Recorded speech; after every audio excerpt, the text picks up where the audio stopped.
একটা এই বিলটা আরেকটা কম্পার্টমেন্ট, তাহলে দুইটা কম্পার্টমেন্ট হলো। খাওয়ার এই প্রতি গ্যাস দিব, জল দেওয়া দিব।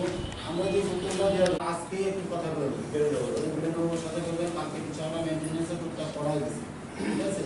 মানে যাতে যে রুমগুলো ড্যামেজ আছে সেই রুমগুলি প্রোভাইড করবেন, এটা হয়েছে আপনি দেখতে হবেন।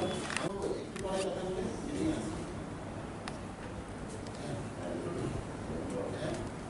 একটু পরে কথা ওইখান থেকে তুলে নিয়ে দিচ্ছে, তারা তুলে নিয়ে আসার লোক। এখন ওই অসুবিধার কারণে তারা এইভাবে আছে, আমরা যা একটু টাইম আনবো এমন না। বিধান কি বিধান দেবেন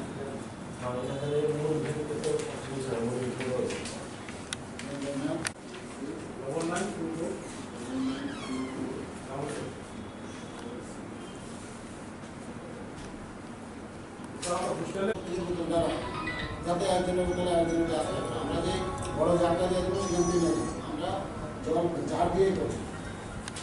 সেন্টারিং চার্জ এই কিছু চেঞ্জ করছি।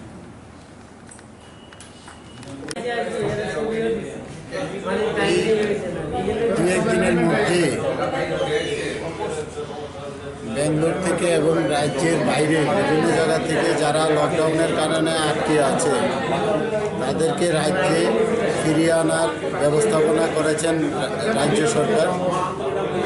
সেই উপলক্ষে আমরা আজকে তাদেরকে এখানে আসার পরে টেম্পোরারি কোয়ারেন্টাইন যেটা করা, টেস্ট ফেস্ট করার জন্য যে সেন্টারগুলি আমাদের নোটিফাইড করা হয়েছে ইতিমধ্যে গভর্নমেন্ট লেভেল থেকে, সেগুলি যাতে সঠিকভাবে পরিচালনা করা যায় তার বিভিন্ন সেন্টারের যারা আমরা সেন্টার ইনচার্জ করেছি এবং বিভিন্ন বিষয়ে বিভিন্ন লাইন ডিপার্টমেন্টকে রেখে তার বেসিক ইমিউনিটিস কীভাবে ঠিক রাখা যায় সেই বিষয় নিয়ে আমরা আজকে আলোচনা করেছি যে সবগুলি সেন্টারের বিদ্যুৎ থাকুক, জল থাকুক, থাকার ব্যবস্থা যাতে মোটামুটি আমরা করতে পারি, এই সমস্ত বিষয়গুলি নিয়ে আলোচনা করা হয়েছে এবং সিদ্ধান্ত নেওয়া হয়েছে যে তাদেরকে যতটুকু আমরা যত্নবান করে রাখতে পারি সবটা ব্যবস্থা আমরা করব।